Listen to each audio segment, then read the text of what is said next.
Pass করবে না, পাশও করেছে, এবার বলে যে পাস করেছে চাকরি পাবে না, চাকরিও পেয়েছে তো চাকরি পাবে, বেতন পাবে না। ভাই বেতনও পেয়েছে, সবকিছু তো ভালো, শেষমেশ বলে যায় বেশি ভালো ভালো না।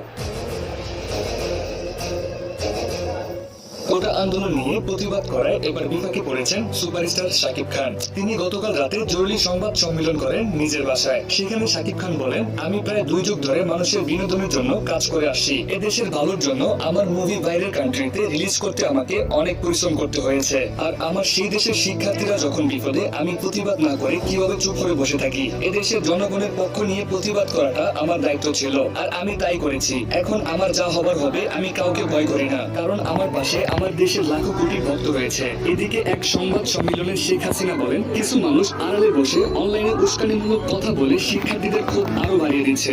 লন্ডন থেকে নির্দেশ দেয় স্লোগান মিছিল, কিন্তু তাদেরকে উস্কে দেওয়া হয়েছিল। এছাড়া প্রধানমন্ত্রী বলেন, এদের বিচার এদেশের জনগণই করবে।